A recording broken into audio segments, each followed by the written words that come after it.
Welcome to Page 1, brought to you by the Robinson Public Library District. We have locations in Robinson, Oblong, Flat Rock, and Hudsonville, Illinois. So the purpose of this program is to take a look back in time at some of the stories that made front page headlines in the various Crawford County newspapers at different points in our local history. This episode features a look back at the week of August 3rd, 1902. Before we get started with our excursion back in time, I'd like to mention that every story that we cover today, in addition to other news from the publications mentioned, can be found on our website at robinsonpubliclibrary.com. I'll make sure to repeat that web address again at the end of the program. So our articles in this episode come from three of the county's papers at the time: Robinson Constitution, the Hudsonville Herald, and the Oblong Oracle.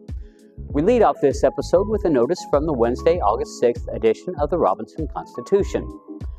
The notice announces the annual meeting of the Pioneers of Crawford County. The body of the notice states that the meeting will be held on Thursday, August 21st, and that all, quote, old people of Crawford County and adjoining counties as well as all other persons who can come, are cordially invited to attend and assist in making this Pioneer meeting the best one ever had. Below the body is the morning or forenoon schedule of events along with the afternoon events. It should be noted that George Harper, who just a few years later would be the catalyst in bringing the first freestanding library, known as the Carnegie Library, is listed as the group's president. So our second submission from the front page of the August 6th edition of the Constitution is an advertisement by C.E. Brown & Company for their special millinery sale. For those of you, like myself, that are unfamiliar with the word millinery, it refers to the women's apparel for the head. So the word goes back some 350 years. And anyway, the ad states that the sale is 50 cents on the dollar. The ad offers the reader their choice of any straw hat or any untrimmed hat for 50 cents, and it also mentions that trimmed hats are 50 cents on the dollar. Sounds about the same to me. Flowers of various types from the retailer's entire stock could be had for either a dime, a quarter, or $half, and ladies could also buy a corset from 19 cents to $1. So our last submission from the August 6th Constitution front page is a series of short stories. The first one notes that arrangements were made to have a concert presented by the Oblong Cornet Band on the public square on the coming Saturday from 8 to 10 p.m. Well, that puts to bed the notion that the streets folded up at dark, at least on this night. So the second story, which frankly I got a kick out of the heading, reads Cupid's Capers. And it notes that the marriage of two septuagenarians, that's 70-year-old Christian Shire to 71-year-old Mrs. Susan Seiler, at the home of Mrs. Frank Seiler. Now, I find it interesting that it was customary in the day to refer to a married woman not by her first and last name, but rather by her husband's first and last name. My, how times have changed.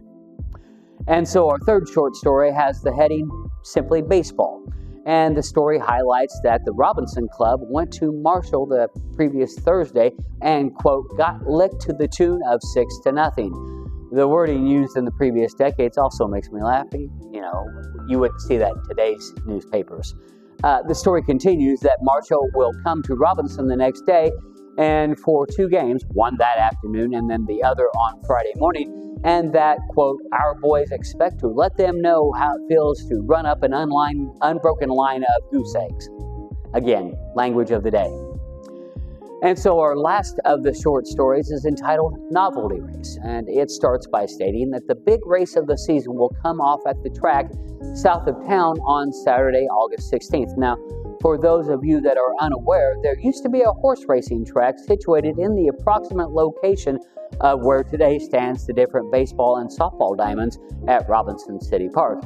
And on a personal note, I can actually remember my granddad telling me about riding at that track as a young man of 16 or so in the mid-1920s.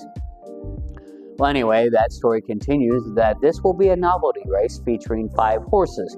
The premiums, or prices, that were to be split between first and second for both a quarter-mile race and a half-mile race. The winning share for both races was $25, and second place for the quarter was $10, and $15 for the half.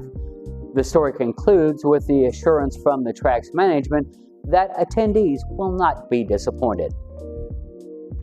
So our next offering comes from the front page of the Friday, August 8th edition of the Hudsonville Herald, and it is a large display ad for a one-week clearance sale at Hearst Brothers from August 11th through August the 16th. Now, among the sale items were kimonos and shirtwaists, and I found out that shirtwaists were generally unlined blouses with relatively simple construction and usually of a cotton or linen fabric, but often highly ornamented with embroidery and lace. Good to know. The ad also mentions that availability of 17 corsets worth $1, and then the last part of the ad requests that patrons watch and wait for the big 9-cent counter. Apparently it was to be there all week, be an all-week event, and every article on the designated table ranged from 10 to 20 cents. So I'm not entirely sure why it was called a 9-cent counter, but, consider the day. So the next item also comes from the August 8th Herald, and I included this much for the heading as for the body. It's an ad for H.L. Taylor of Hudsonville, and the heading reads, "To a Man Up a Tree." Now, the body indicates that the way their shoe trade is doubling up during the spring and summer, it means that people appreciate good goods at right prices. Now, I'm not certain where the man up the tree comes in unless it means for the man, or the person rather, in need of a certain clothing item. So, again, go figure, local colloquialisms of the day. So our last two items come from the August 8th edition of the Oblong Oracle. The first submission is a welcome announcement to the Southern Illinois Sons of Veterans Association, which was to meet in the city on Friday and Saturday, the 8th and 9th. The display ad advises visitors and probably reminds citizens that the community's genial, sociable nature warrants that you may feel well at home in the citizens' midst. The article concludes with the wish that an honorable, peaceable, jolly, beneficial good time is had. And our last submission cites the reasons why a person might want to live in the village of Oblong. Now, this item's inclusion was probably well intended with the influx of visitors for the Veterans Gathering for the weekend. The article denotes that Oblong is a pretty little town of 900 souls who are usually happy, thriving, and eager for industry. It also mentions that the village's location is well situated to the railroad, relatively close in proximity to Vincennes, Indianapolis, St. Louis, and Chicago, with good railroad connections to all points. The article adds that the community is rapidly becoming the center of a vast fruit belt and that it is situated near the North Fork of the Amarillo River. The article continues with more sales points and concludes by noting that the community has two, with a question mark in parentheses immediate after, good newspapers. So make of that what you will, whether it was a question mark, whether it was intended to be genuinely quizzical, or rather an indictment. I don't know. Well, that's going to do it for this episode of Page One, and I hope that you've learned some things about our Crawford County, Illinois history that you didn't previously know. As I mentioned at the beginning of this episode, if you want to read more about any of these stories or any other items from any of the editions that we mentioned, or nearly the 500,000 pages that are available, go to our website at robinsonpubliclibrary.com. Once you're on our homepage, you want to make sure that you choose the genealogy tab. You'll then scroll about 3/4 of the way down the page where you'll see a photo with the caption Crawford County Newspaper Archives. Make sure that you click on that picture to enter the archives. And if you're unfamiliar with the site's navigation, just below the picture before you enter the archives is a detailed set of instructions that can either be downloaded or printed.